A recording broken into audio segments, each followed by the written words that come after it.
Egypt. দেখেন Giza পিরামিডের সামনে আমি বসে যে আমার ব্রেকফাস্ট করব। ও মাই গুডনেস, এখানকার লোকাল ফুড জাস্ট চেক করুন, কত প্রকার খাবার এবং তার উপরে আপনার চোখের সামনে এলো এই দৃশ্য। বাহ, লাইফে টাকা কামায়া যদি এসব সুখে যদি উপলব্ধি করতে না পারি তাহলে আর কী লাভ বলেন তো। বাই দ্য ওয়ে, এখানকার লোকাল ফুড এখন আমি ট্রাই করে আপনাদেরকে রিভিউ দেব খাবার কেমন। ওকে, বিসমিল্লাহির রহমানির রহিম। প্রথমে হলো যে রুটি।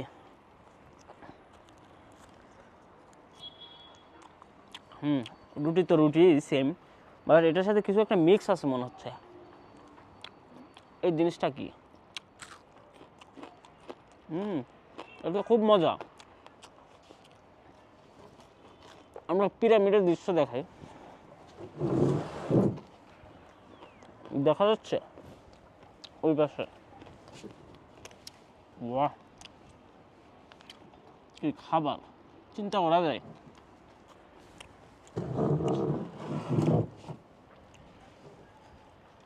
মাশাআল্লাহ, চুক্কা বেগুন তো আমার খুব পছন্দ।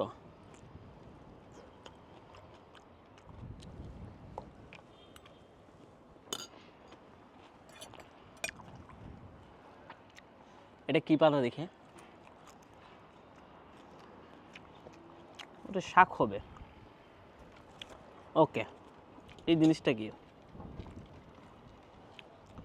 ও ডাল, বাহ। তারপর ফ্রেঞ্চ ফ্রাই, এটা কি দেখি?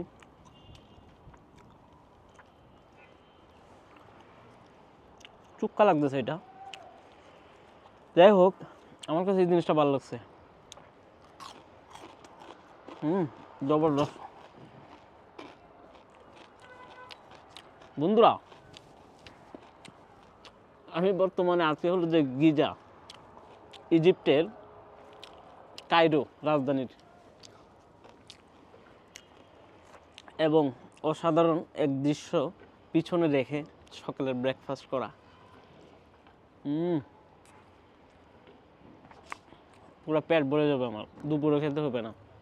বাই দ্য ওয়ে, আপনাদেরকে বলে রাখি, আপনারা কি আমার YouTube channel Ruhan blog subscribe করছেন? কমেন্ট করে জানান। যারা যারা করছেন তাদের জন্য একটা গিভওয়ের ব্যবস্থা করবো আমি। কেমন হয় আমার ফলোয়ারের ভিতর যদি দু একজনকে আমি ফ্রিতে কোন দেশ ভ্রমণ করার সুযোগ করে দিই? কমেন্ট করে কিন্তু জানাবেন।